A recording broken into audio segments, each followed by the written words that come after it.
Now, here's a company that you may not have heard about that much, but it's one that you'll be hearing about a great deal in the future. Sierra Rutile does exactly what it says on the tin. It's based in Sierra Leone and it mines rutile. Well, it's now poised for a considerable growth spurt, and some very interesting developments are about to take place. We're joined now by the CEO, John Cisse. John, your company has been actually established in Sierra Leone for many, many years, but why haven't people heard much about it? Well, as you said, it's been established for over 40 years. It's been being mining in Sierra Leone. Most people don't really understand the mineral sands space. We're on the market now to promote that, because really what we want to do at Sierra Rutile over the next 2 years is make it the largest rutile producer in the world. Yeah, so what is rutile and why is it so important? Rutile basically is the high end of the titanium dioxide feedstock, which is what you use in paints and plastics, but also you use it in to make titanium metal. But also, if you've had a hip replacement, it will be titanium that will be used it's got medical applications as well. Yeah, so it's actually quite a wide-ranging set of applications. And in a sense, I suppose, thinking about the pigments in particular, this is probably a useful proxy for economic growth, GDP growth, that as economies begin to take off a bit more, there's more demand for these products and therefore more demand for yours. You're absolutely right. If you look at the rutile price curve, it basically just tracks GDP. As you say, whenever there's economic growth, strong positive economic growth, then you see strong rise in the price of pigment, and of course, which then comes down to us in terms of the price of the feedstock. Yeah. So that's the demand side of it. It's beginning to look quite positive, although of course the price has been languishing. You're convinced that actually the market's going to take off. Are you therefore going to be able to satisfy the increased demand? Absolutely. We think that the market is bottomed out. We've seen the same pricing for rutile, for our product, for the last 2 years, and all indications are that within the next 12 months we'll start seeing a traction northwards on the pricing, and that's why we're in a great place, being one of the very few people that can actually bring in more supply to the market responsibly. Within 12 months we will have a new project in the Gangamar expansion that we're doing, which will serve to reduce our costs, further cementing our position as the lowest cost producer on our journey to becoming the largest producer of rutile. Yeah. So, I mean, you've already got an existing plant which is producing, and that's cash generative as well. But I mean, there are two sites which are really going to be driving the growth that you see. Just tell us about that. I mean, you mentioned the Gangaman, but Yeah. the other one. Well, the great thing about our ore body is that we've had plenty of projects in the pipeline. If you like, we're at the stage now, if I can put it this way, where our current production is the bread and butter. And now we're talking about the icing on top of the cake, if you like.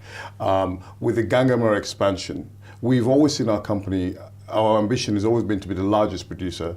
So we've always invested in infrastructure to support that. And with the Gangamar and the Sembène expansion, Gangamar first now, Sembène further down the road, we're simply just adding more volume on the digging end of our operation. In so doing, reducing our fixed cost and sustaining us. We are currently the world's lowest cost producer, but sustaining that for the next 25 years, and which really speaks to an incredibly cash generative business. We believe in returning good value to shareholders, not only in terms of stock appreciation, but also in terms of dividend payment. Yeah, so I suppose some people might argue, well, that sounds very good. It's cash generative. You've got dividend in prospect. So why is the share price languishing? Are you disappointed, perhaps? Perhaps doesn't reflect the value? The market does what the market does. What we can say, though, about our company is that we have a great future in terms of cash generation. We have a very expert, excellent management team executing our operations, and we believe that the future is very positive. So the share price will behave itself, or we can't control everything. So I know you're getting the cost down. Your asset values are looking very high. The cost is coming down all the time. But one thing, you're using dry mining techniques in Sembène, and you just had a report out looking at the feasibility about that. Tell us a bit about dry mining. What are the advantages? Well, historically we were a dredging company, and dredging basically is a huge kit, and you put it down on an ore body and it has to eat its way through that particular ore.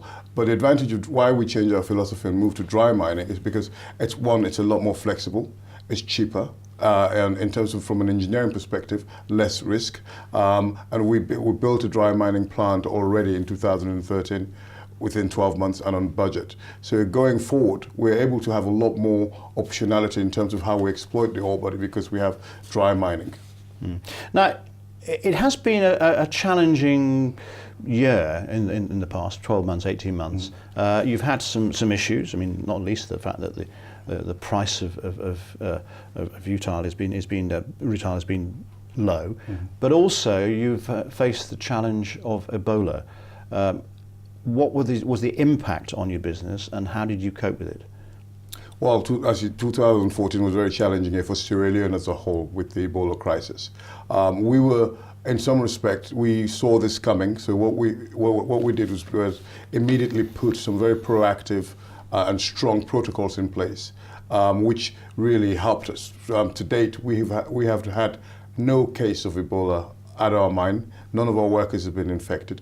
But more importantly, none of the communities around us have been infected, because we then went on a massive drive campaign first for awareness, but also to make sure that people were tested coming into the general geographic area where we mine and where the communities live, because most of our workers are members of that community. So we really, as a whole family, we got together and luckily managed to keep it away. The fact is now the Ebola itself countrywide is at its tail. It did create some challenges in terms of supply chain, in terms of flying in and flying out. As you might have heard, some of the airlines stopped coming. But we believe in the next 2 months we'll be out of it. So you've got socially responsible growth in prospect.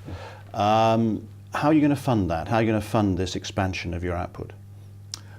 Well, the first Gangamar expansion is fully funded. It's a $44 million for phase one. We've got a term loan for which we'll be drawing down $15 million from that. We've got some other loans that we've deferred within the company that will yield another $15 million, and the rest of it will come from cash generation. We're a company that really believes in deploying cash responsibly. We don't believe in diluting shareholders. I think for a company our size, we want to see over time real traction in shareholder value and shareholder return. So we try to run our business lean and fit so that we can afford to do the expansion plans that we've got. All right, John Sisse, thank you very much indeed for joining us. Thank you very much.